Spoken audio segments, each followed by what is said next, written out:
सणासुदीला एखादा गोड पदार्थ आपण बनवतच असतो. शेवयाची खीर किंवा तांदळाची खीर आणि पुरी. याच्याऐवजी यावेळेस मी पुरीला सोबतीला खव्याची खीर बनवलेली आहे.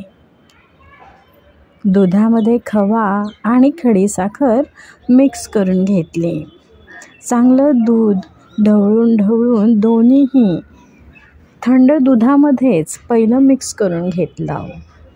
कपामध्ये वेलची, केशर काड्या टाकून ते मिक्स होण्यासाठी बाजूला ठेवून दिलं.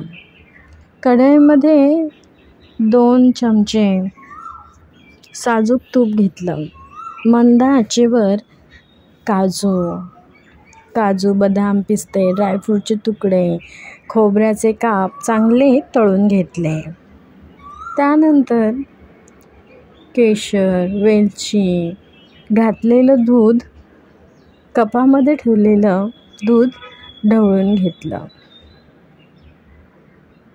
मंद गॅस असतानाच काजू, बदाम, पिस्ते, ड्रायफ्रूटचे काप, खोबऱ्याचे काप, ड्रायफ्रूटचे बारीक तुकडे चांगले भाजल्यानंतर त्याच्यामध्ये खव्याचं दूध मिक्स करून घेतलं. साखर आता गरम झाल्यावर विरघळून जाईल व त्यानंतर सगळ्यात शेवटी वेलची, केशर याचं दूध ओतलं. अशा प्रकारे उकळी येऊस्तोवर गॅसवरच हे सारं मिश्रण ठेवलं. आता खिरीला चांगली उकळी येत आहे. साखर देखील खडी साखर असल्यामुळे चांगली विरघळली आहे. पहा, खीर आता तयार झालेली आहे. खिरीला थोडासा केशरामुळे रंग आलेला आहे.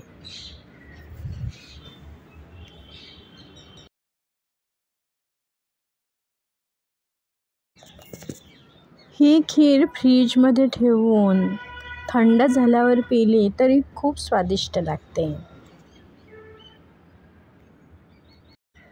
खिरीबरोबर सुद्धा हिचा आस्वाद घेताना खूप आनंद मिळतो.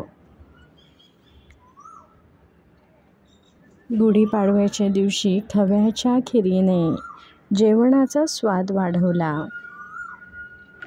सोबतीला नेहमीप्रमाणे वरण भात ताटामध्ये होताच. हिरव्या मिरचीची गरम गरम तळलेली भजी जेवणाचा स्वाद वाढवत होती. खडीसाखरेची खीर ही थंडावा देणारी असते. भात तर चांगलाच फुलून आलेला होता. वरण भात, बटाट्याची आमटी,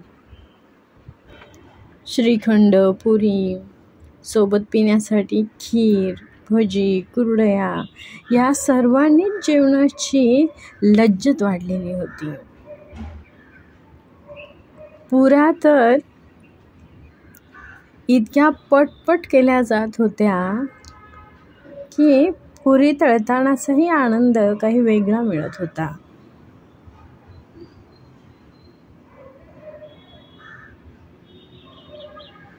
पुरी अशी टम्म फुगली की एक वेगळंच समाधान मिळत होतं.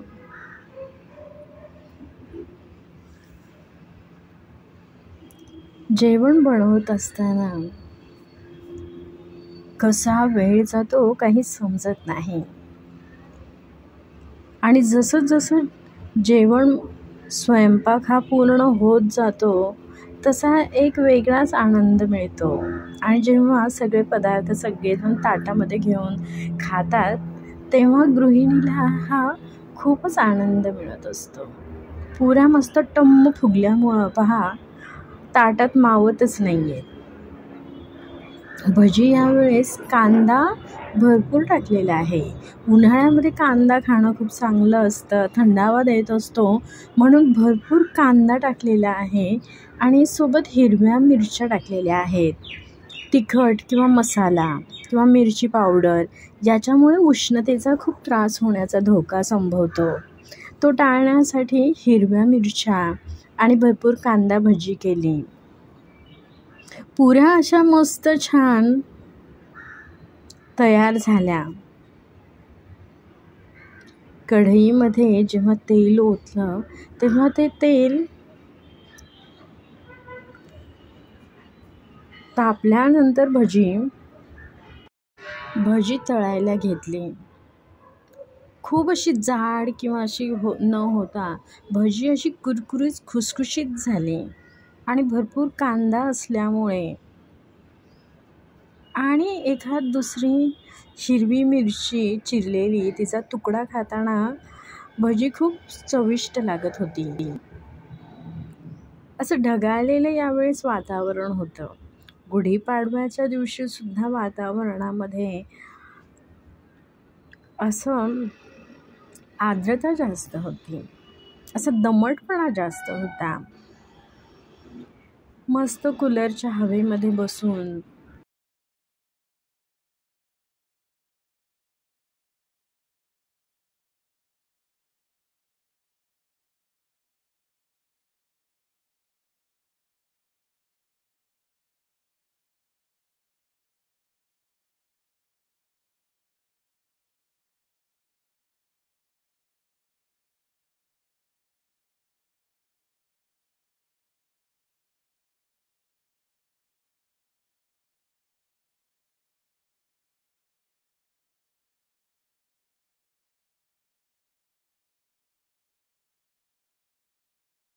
श्रीखंड पुरी खात असताना वेगळीच मजा येत होती. सोबत वरण भाताचा एखादा घास, भजी तोंडामध्ये टाकत एखादा कुरडईचा तुकडा कुर्रुम कुर्रुम खाताना आनंद मिळत होता. खीर मात्र वरपून घेतली, पिताना आनंद मिळाला.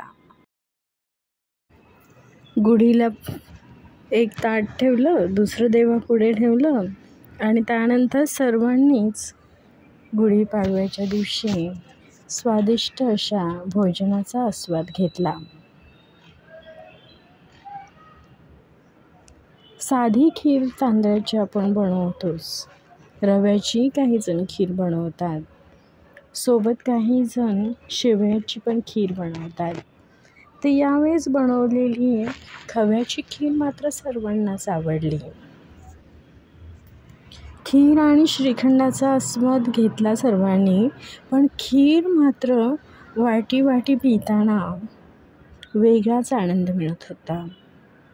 आणि खिरीमध्ये साखर न टाकता खडी साखर टाकल्यामुळे ते एक थंड पेय बनून गेलं.